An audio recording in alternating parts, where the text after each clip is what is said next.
have a little intervention in between the two panels, start properly. Rose, you can talk amongst yourselves, or just enjoy the decor. Lovely convention hall. See these massive chandeliers in here. Each one made out of a winged angel's tears. There we go. And now I have arrived. I don't find that remotely funny. And neither should any of you. Why? Oh, it's funny. So my hat's funny. Yeah, your hat's very funny. Right. My own lorry this now. I don't know how to take that.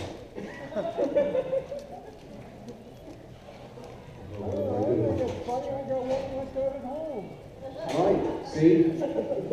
Got a constituency of one over there who says I'm very stylish in this house. I give up. Okay, so let's do a panel. This might. Yes. We're taking it up to 4, dialing it up.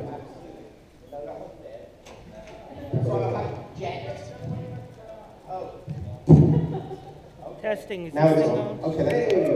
Yay! Yay! Microphone fun. Yes. The best kind of fun. No, surely the best kind of fun is prosthetic fun. Oh yes. Lots of 3 hours of rubber fun. We're all there. Yes, it happens very early in the morning, and when I'm finished, I look like a completely different person. So it's extraordinary. Which has been your most difficult prosthetic? I think the most difficult one to wear was when I was at Sarah Jane Adventures, and I was doing a character called Clark, the light sculptor.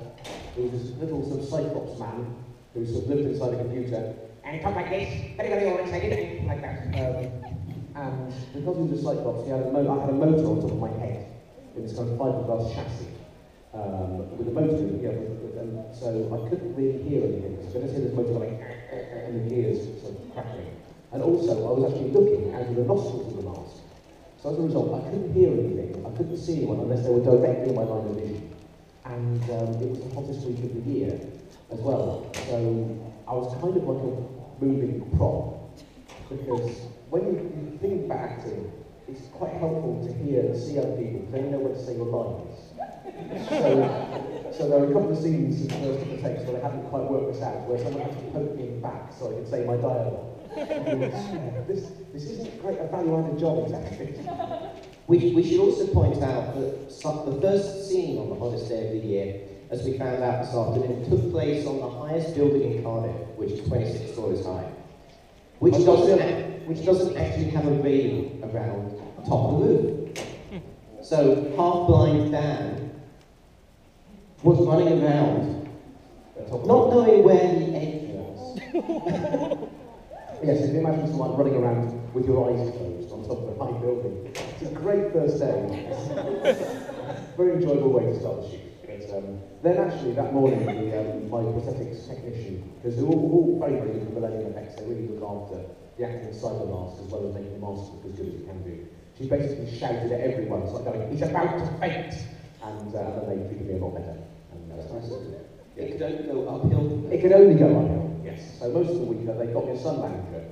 So I would go to shuffle over the sun lounger, feel it on the back of my calves, and then just lie back horizontally, and then look at the sky for like the rest of the week. So most of that fortnight I was kind of either horizontal on my sun lounger and set, probably asleep, or just being shepherded around the sort of the studio.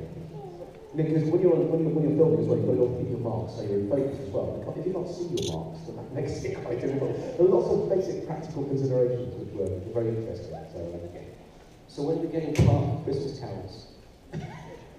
I think Clark's Christmas carols are limited. There's less to go on with the full-time personality. I think he was quite believing. I think Clark and the Scullions from School Toss and Orange Juice burns them. That's definitely. Well, maybe so we don't kill your voice completely, I could do like Dan Starkey Christmas Carol albums in the style of the various villains that used to make on Doctor Who. Like the song title Christmas carols. Let me see. You'd buy this, wouldn't you?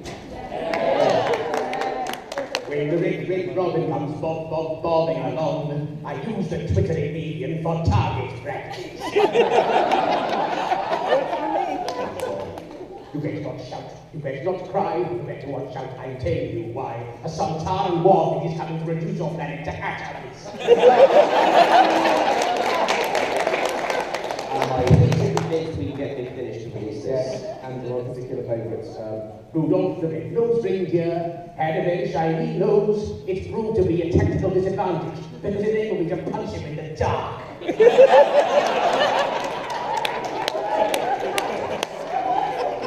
Very edifying morning, waiting on set. There's lots of waiting around on set, and then if you've got a certain frame of mind, it starts to wander at certain places. That's where those came from. We have 3 hours in a makeup chair anymore. That's very early, so I do fall asleep. So it's kind of, you sort of get picked up sometime before 5 o'clock, then it's in the chair for 5, and then sort of once the head's on, and it's basically glued, then it's all basically painting it up and filling in the gaps, so I just nod off. And then I wake up and look in the mirror, and then there's Straxs there in the mirror, looking back at me. So, yes, without being pretentious, well, my act is pretty good.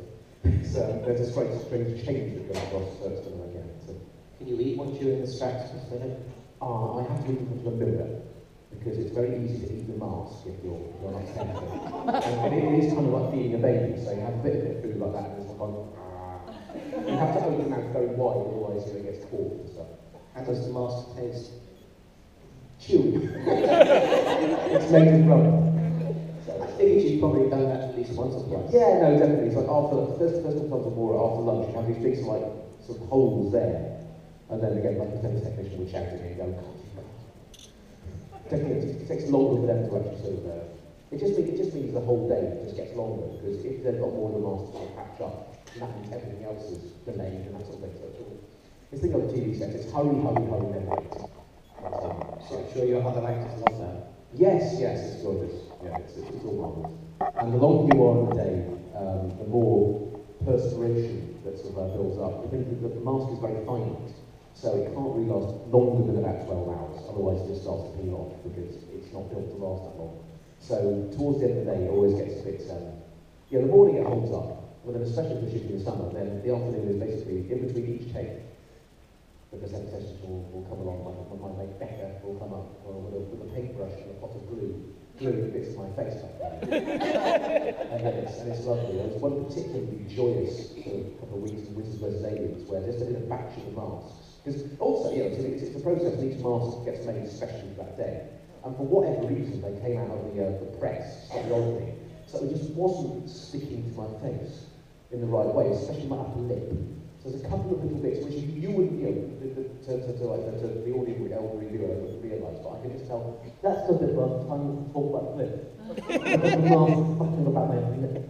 And so it's all these bizarre technical considerations that sort of you're battling against, before any acting actually takes place. So yeah. Do you actually have to come back and do overdubbing? Yeah, there's always overdubbing or ADR, we call it, additional dialogue recording. Yes. Yeah, ADR. Which something like, if you're on a set which is very impressive and that sort of thing, and you've got sort of dry ice in the background or things happening, then inevitably, sometimes there's going to be ambient noise that sort of goes over the dialogue, and there's nothing that can be done about that. But then you go back into the studio, watch on the big screen, and then you dub your set.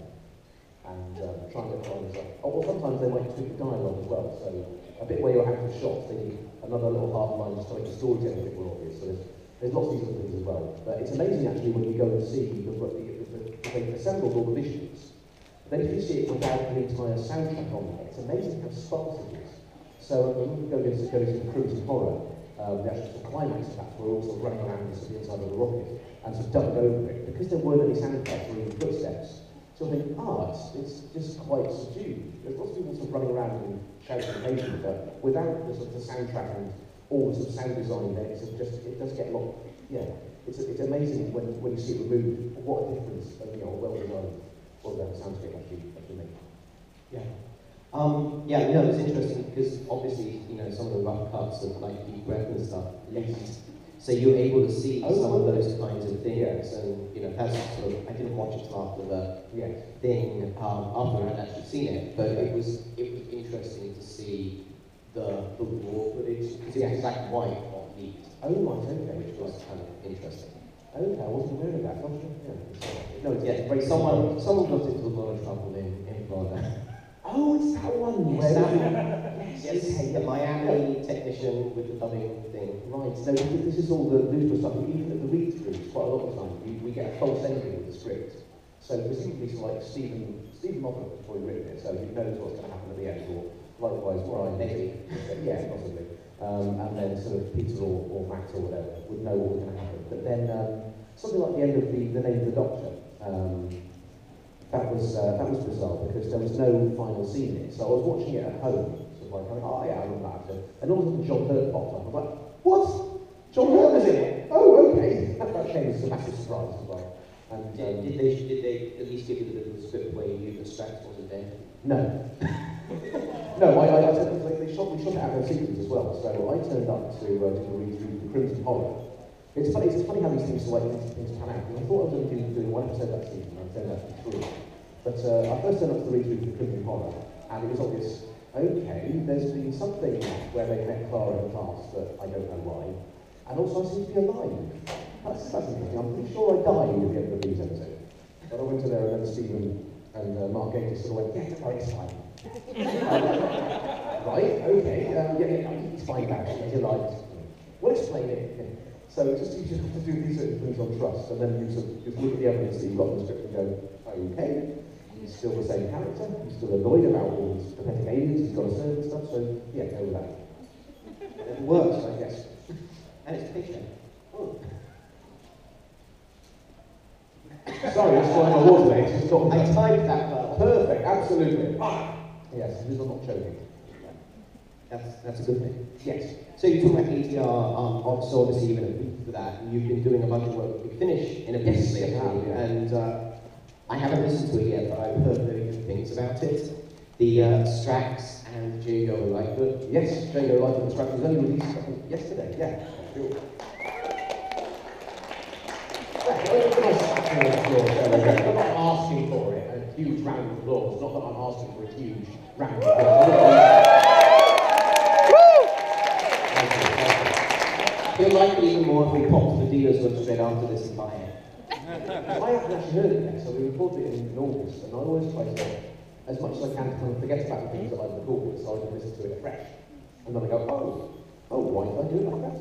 It's kind of an interesting one. But no, the Jago Lightfoot script is lovely because it's written by Justin Richards, who's been the script editor for every other series of Jago Lightfoot, which is about 10 series now. Yep, 10 series. Yeah, 10 seasons. But also, he's written for the Parthenos game in print as well. So he understands both sort of worlds, as it were. They're not very far apart as well, in his conception of it. So it's a very nice script. It's got lots of period details like sort of haunted houses and Grumble Gold. So it's very much in the spirit of Tamsin and Cheyenne, and also sort of Crimson Horror and stuff. So it's a nice combination.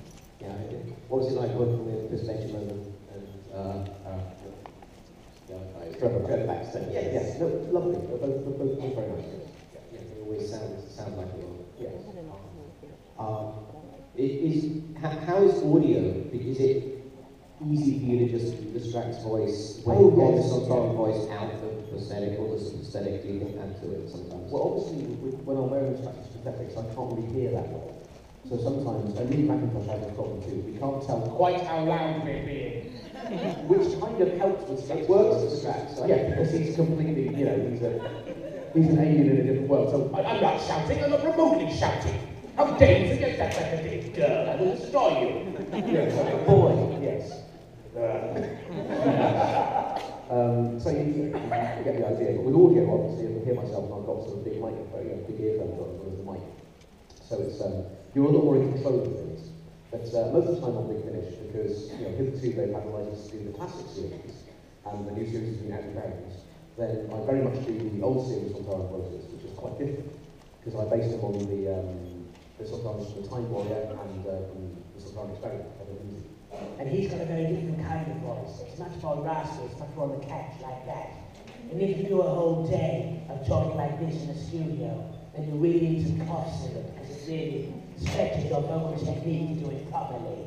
It's more raspy, so it's, whereas Straxs look more like my voice, but it's a lot more, it's not quite as abrasive on the throat.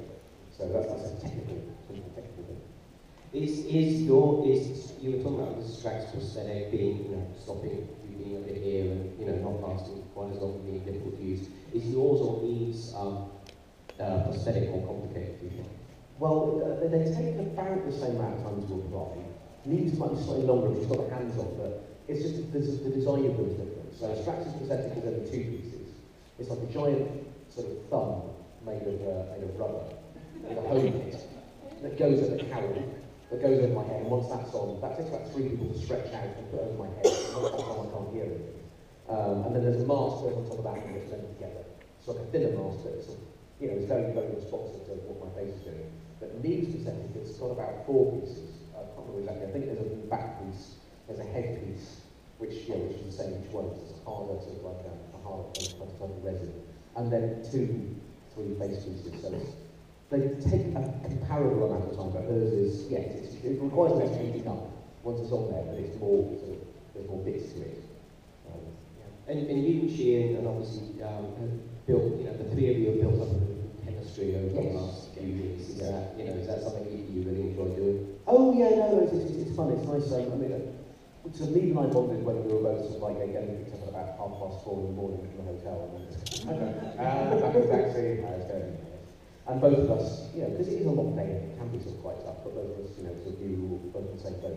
And then Catherine is kind of our, who's lovely as well. I think we've done a job with me before, so they already had a working relationship with them. She's a bit like our translator sometimes on set, so because we can't hear very well, so it's like the two sort of like, they were just making a joke. It's like, oh God. An chemistry. And there was one particular, I think, during the tomorrow when Catherine was wearing her Emma Peel cat suit for the first time. She was like, God, this corpse is really pain, And then she took one to look at us and went, I'll shut up. Doesn't really have a leg to stand at that point. She's very good. What was it Barney last Christmas actually being able to show some more of your face? Yes, it was extraordinary. It's unusual, right? Yeah, no, I can actually hear things and just act. It was amazing. Because the thing is, with something as involved as that kind of aesthetic, I have to make quite a lot of my decisions before I go on set. So I know my lines very thoroughly. And then, because there are lots of technical considerations, like the fact that I'm going to have someone sticking sort of like a paintbrush full of glue down my thing, there's less time to think on your feet in that way. And also, because the mask, if I move my head in certain ways, then a fold sort of becomes obvious. I've got to think about how I'm moving, about how it's lit as well, which is not necessarily my problem, but it's something that you've got to bear in mind as well, because there's certain ways which you want to show the makeup better. So there's a lot more technical considerations to think about. And also, the way in which it's written, Neve will have pages and pages of difficult exposition and technobabble to do, and then I will have a gag in the same scene. So she's got to learn lots of lines, I've got to learn one, so it's much more economically written that way. But constant good joke, I've got to land that, and usually with good copywriting, it's just you. There is a room and do it like that. So it's kind of, to some extent there's a leeway, whereas with Ian the Elf, and also working with Nick Frost as well, he wasn't improvising all the time, he was a lot more sort of like, he was sort of like playing around with the rhythm and music writing. Since we were doing this off-those, we could actually sort of rip off that as well. And it's just kind of being able to bounce off something. It's like someone's throwing you a ball, you can catch it and throw it back. It's much less easy to do that with Straxs because you can't hear things, then you're less sensitive to the audience that you can play. So because Nick was in there, it's more improvised than usual? Yeah, a little bit. So, but it's still fairly strict. There was one take actually where he and Vito just went off on one. That was hilarious. It was like for about 5 minutes. You're on my naughty list. Why is that not a bonus feature on the DVD? I don't know. Some of it couldn't be used. I can't remember. Oh, it was like that. Yeah, no. But certainly I can see something, Peter, I can sort of see a bit of Malcolm Tuckerton coming out there. We're less than that. So what have you been up to lately? Lately, I'm studying what's known as Big Finish, something which I think is with public roles, which isn't. Right. But also I've been writing for them a bit as well. So, nice. Okay, yes, I co-wrote an adventure called Terror of the Solitarians, co-written with John Dawley, who's written loads of them, so he knows what he's doing. Yeah, he definitely knows what he's doing. So I came out with various ideas, and he was very good about saying what the carpentry of a Big Finish story was like. So it's going to be 4 episodes. look, this, think about painting the story. And yeah, that came out in September, and that was fun. So obviously I've been thinking a lot about something I've been glued since over the last 7 years or so. So some of those thoughts went into that. I'm hoping it's an exciting story as well. And yeah, and also some of the other big finish lines as well, like the Avengers as well. I love the Avengers strip from that. So which is back in January. And yes, I think I'll do lots of things. Oh yeah, I'm talking books as well. So one came out this week called Deep Time, which is an audio piece. It's an enhanced, it's a full reading of the full novel. And so there you will hear my Peter Capaldi impression and Jenna Coleman impression. Hopefully it's not Billy Connolly going on there, going and having adventures in space. But yeah. And what was that experience like? So, you know, you're just actually reading, so they just... Yeah, well, it's only, you're in a room for about 7 hours a day just reading prose, and you're not sort of ripping off anything, so it's just, it's endurance, one thing. And also, again, doing it as well, it's quite, again, I've got to remember a thought like that, so, yeah, after a while, I was looking at walks, and also the big finish I've done one, which is